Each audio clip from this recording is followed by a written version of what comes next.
السلام عليكم ورحمة الله وبركاته. رجعنا لكم في فيديو جديد من فيديوهاتنا، وإن شاء الله النهاردة هنتكلم عن أفضل من أفضل الأدوية أو السموم اللي بتقضي على الحشرات. ده اسمه كافروكيل. كافروكيل بلس 5%. تمام. المادة الفعالة اللي فيه دلتا ماسرين، واضحة قدامك اهي. تمام. طيب دلوقتي دي تقريبا تمنها من 15 جنيه ل 20 جنيه يا جماعة. هتقعد معاك كتير على فكرة، هتقعد معاك كتير لأن بيتحط منها سنتي على اللتر. تمام. طيب ده بيقضي على ايه؟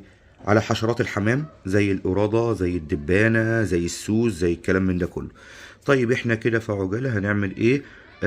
هل ينفع نستخدمه يا بهاجر للحشرات الزاحفة؟ اه طبعا. ممكن تفضي الازازة دي على مثلا جردل المية وترش بيها تحت الارضيات، هيمشي لك كل حاجة ويموت لك كل حاجة. طيب هنعمل ايه؟ هنيجي في البخاخة دي دلوقتي هنفضي 3 نقط.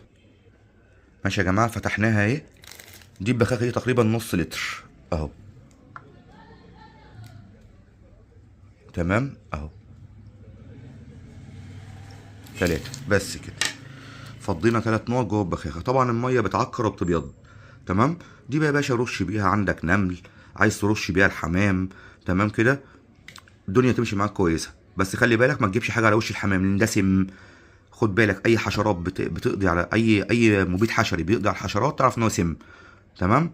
فالله يكرمك نخلي بالنا، لو حاجه جت على ايدينا ما نحطش ايدك على بقك ولا الكلام من ده، وان شاء الله ربنا يسترها. تمام. فده افضل شيء للحشرات كافروكيل. البديل بتاعه بيوتكس. بيوتكس برضو نفس الموضوع، نفس الازازه ونفس السعر تقريبا. تمام يا جماعه.